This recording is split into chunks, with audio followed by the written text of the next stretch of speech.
Hi guys, this is Dawn Swan and I'm a licensed professional counselor in Denver, Colorado. It's great to be back with you again. I have been doing this video series recently called Relationship Tips with the Pros, and I have been looking at the research of Doctors John and Julie Gottman. They are two of the leading couples therapy researchers in the United States today. They've studied couples for over 30 years and have some great insight to offer, and I wanted to share that with you.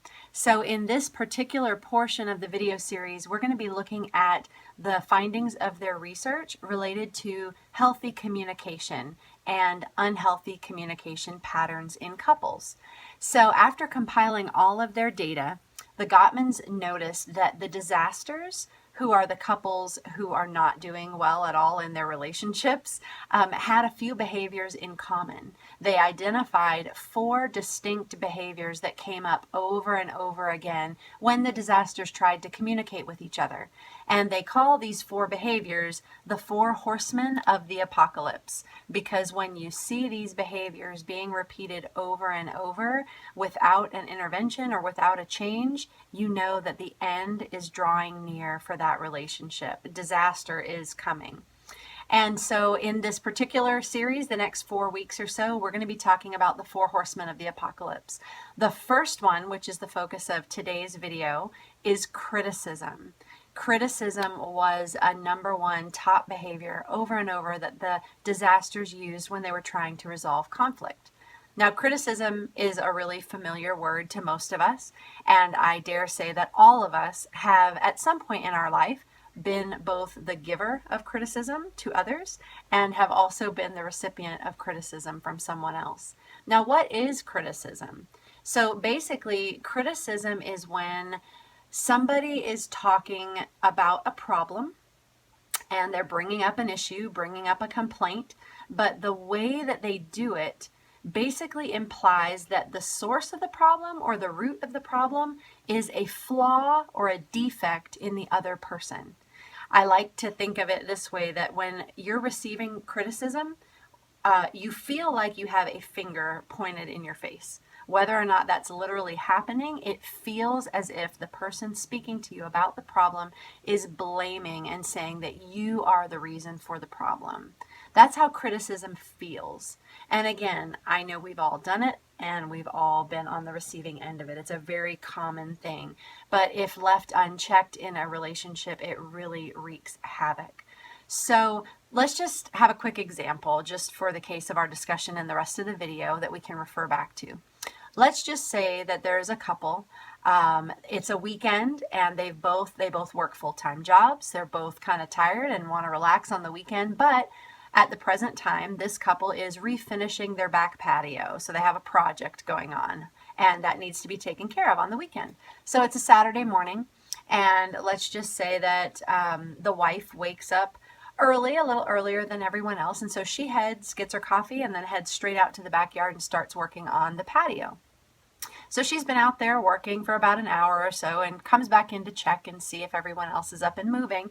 And when she walks in, she sees her husband sitting on the couch, leaning back in a relaxing pose with his coffee and reading the newspaper.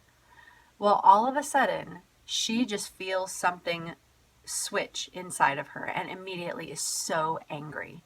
And so without wasting a second, she runs right over to the couch and says, "You know what? I am absolutely sick of this. You don't do anything around here. All I am to you is a workhorse. You never help me with anything around the house. You don't care about me. All I am to you is someone to get work done. And I'm sick of it. You don't help me with the dishes. You don't help me with the laundry. You don't help with the kids' homework. And I'm not going to put up with it anymore." Well, you can probably tell as well as I can that this conversation is going nowhere fast. And this is a blatant form of criticism. The way in which she is approaching this issue is not going to go well. And we're going to see if we can give her some suggestions on how she might approach this better the next time. So tuck that away and we'll refer back to it in a moment. So the antidote to criticism is something that the Gottmans call gentle startup. So if you don't want to be critical, here's some tips that you can use to avoid doing so. So first of all, When you're bringing up a problem to your partner, and let me just say that problems are inevitable in every relationship.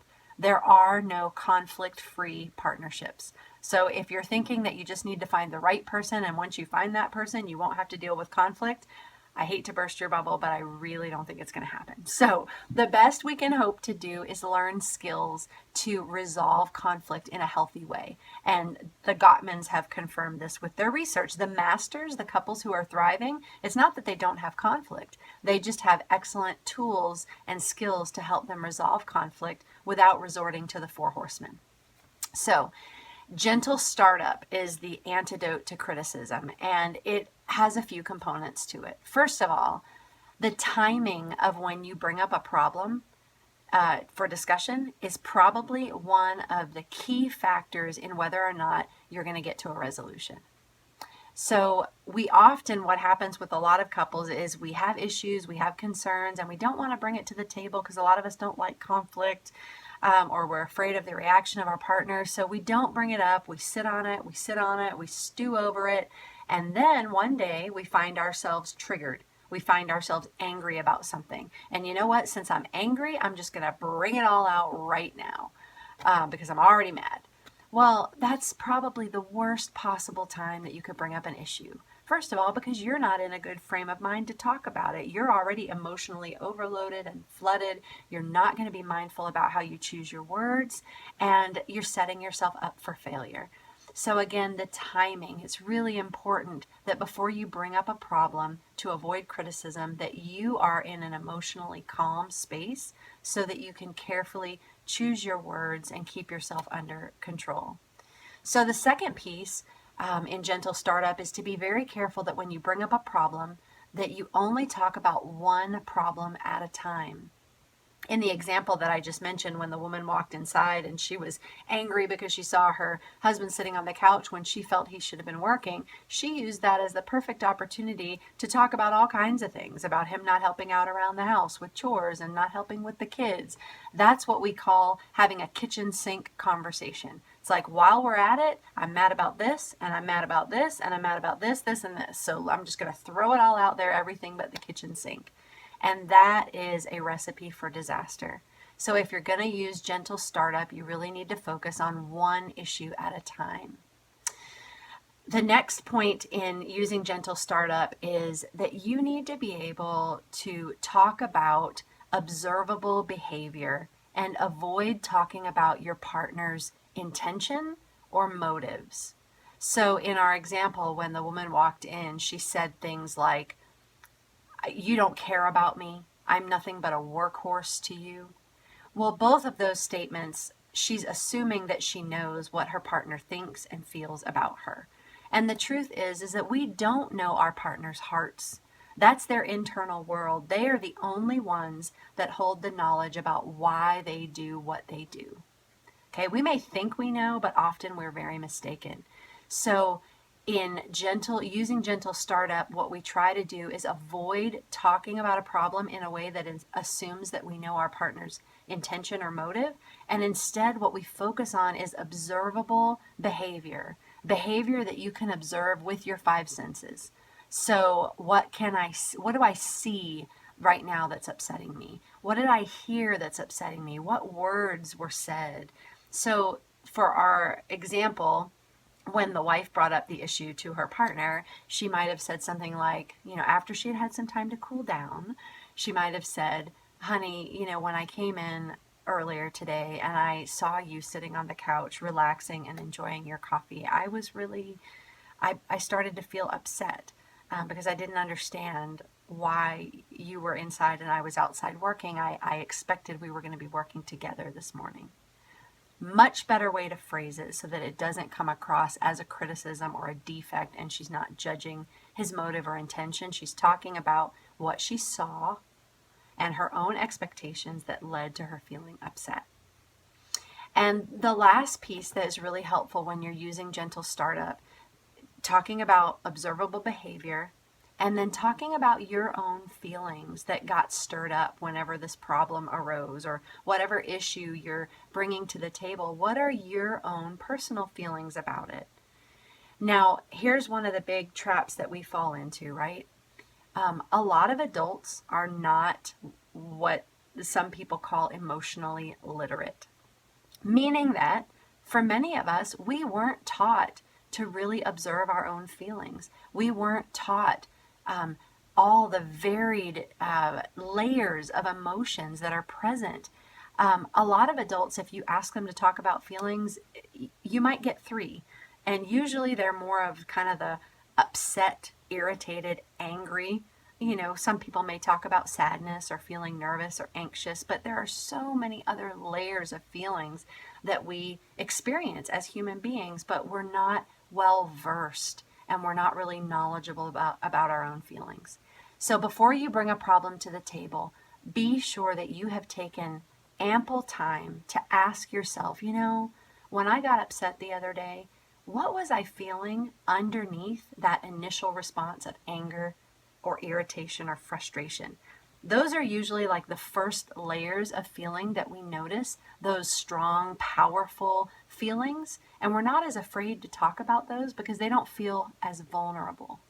But always stop to ask yourself, when I got upset, underneath that anger or that frustration, was there anything else?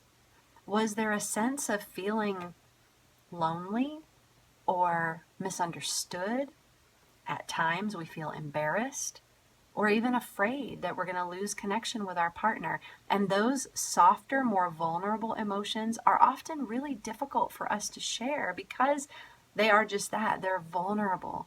But the crazy thing about it is the softer, more vulnerable emotions are much more likely to be heard and received well by our partners than the hard, angry, what feel like more powerful emotions. So in using gentle startup, we want to try to express the softer side of our feelings if at all possible. So those 4 points, just remember that when you're using gentle startup, the timing of when you bring up the complaint is key. Keep it to one issue at a time. Don't have a kitchen sink conversation. One issue at a time.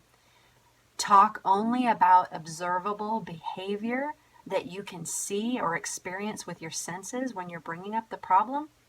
And be sure to take some time to think about the different layers of feelings that came up for you when the problem arose, and start with the softer, more vulnerable layers of those feelings when you bring the issue to your partner. If you focus on doing those 4 things, you'll be well on your way to learning how to use gentle startup instead of criticism in your relationship. I hope you found this helpful. I'll see you in our video next week as we talk about the second horseman of the apocalypse, defensiveness. Thanks for joining me.